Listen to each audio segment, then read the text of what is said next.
There's a lot of things that need to change in Destiny 2, but today we're going to talk about Xur, and we're going to start right now.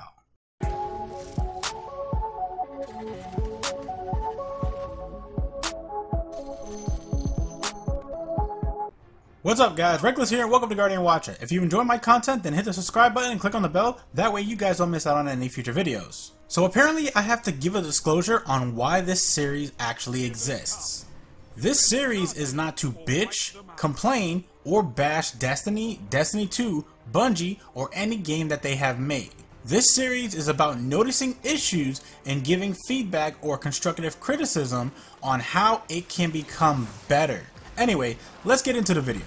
Since Destiny 1, Xur, Agent of the Nine, has been our exotic vendor. Over time, his usefulness in the original Destiny got better and better. He started off selling 4 exotics as well as ammo packs and Sparrow Drive upgrades weekly, and then a few DLCs later came the 3 of Coins, which helped get a chance to get an exotic. At that time, all of this was available to be purchased with the help of strange coins that as of this video are no longer in the newer Destiny 2. Eventually, Xur upgraded and started selling exotic shards, ornaments, and then got another upgrade later on and started selling exotics that just needed upgrades. The thing is, we know Xur sells the exotic items, however we don't know why he sells them, let alone why he sells them to us. Now, I know this might not be important to many, but for those of us who are lore fanatics, it's important to know the facts. But there's more than just this. There are questions that still to this day are unknown, like who are the Nine, and the rulers of the Jovians isn't really a definitive answer. The point I'm making is that there is still a lot in the Destiny universe that we do not know. At the end of Year 3 Destiny 1, Xur was selling a crazy amount of things, and then Destiny 2 was released and we initially got only 4 items, which were 3 exotic armor pieces and 1 exotic weapon. And that's it. Xur's inventory looked so empty. Here is a clip of Destiny 2 Week 1 when my channel was called Breaking the Fourth Wall. Now here is a clip of Destiny 2 Xur from last week. What did you guys see? Not much difference, right? Now here's a screenshot of Destiny 1 Xur and Destiny 2 Xur.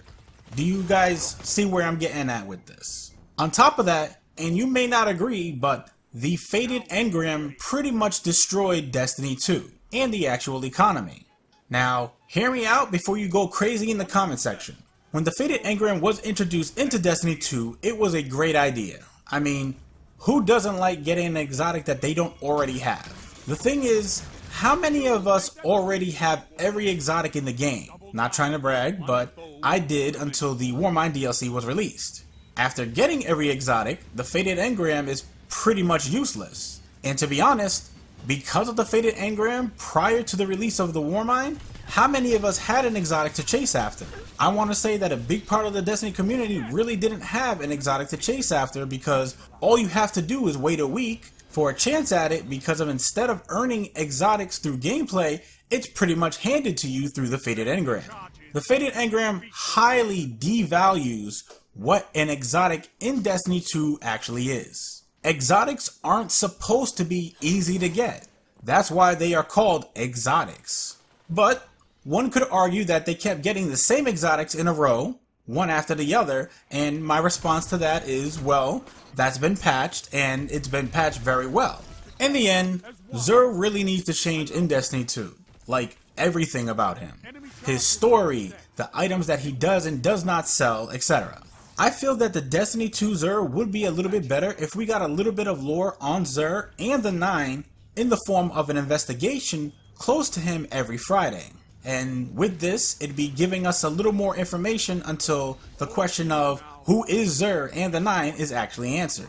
Plus, if he sold more everyday things than just exotics. For example, he could sell Vanguard and Crucible accommodations for a decent amount of legendary shards. I don't know, maybe like 75 each or even 100.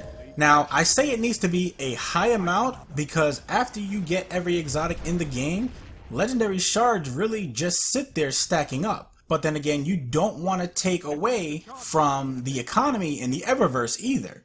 Bungie could bring strange coins back and give them an effect like 3 of Coins but specific to the Nightfall Strike unique rewards like the recently popular DFA hand cannon. They could bring back Motes of Light as a consumable for XP. Also, Bungie can bring back weapon ornaments but keep them as a random ornament, and they can charge anywhere between 50 to 70 legendary shards each. Now, this is all just a thought, and slowly but surely Destiny 2 is becoming Destiny 1 again, but there are things that we don't need in Destiny 2, like for starters, the Faded Engram. Like, we really don't need it, just get rid of it.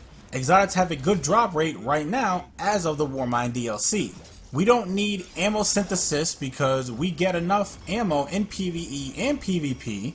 We don't need sparrow drives or weapon bundles or even glass needles. Actually, we might need glass needles when we get the random rolls that come back later on in the year. Something that Bungie can do that they haven't done before is give Xur a designated spot like all of the other NPCs, or extend his duration for the entire week to always have access to him. Not just to have access, but also to test out the exotics before you buy them in the current area. Now, this works out perfectly because in every location that Xur actually spawns, there is a public event that's close by. I don't know. I really feel that Bungie needs to stop being afraid to take risks and just go for it. It could be a positive or a negative thing, but at this point, since the online activity in Destiny 2 is extremely low, anything is better than not taking risks. But what do you guys think about the current state of Xur in Destiny 2?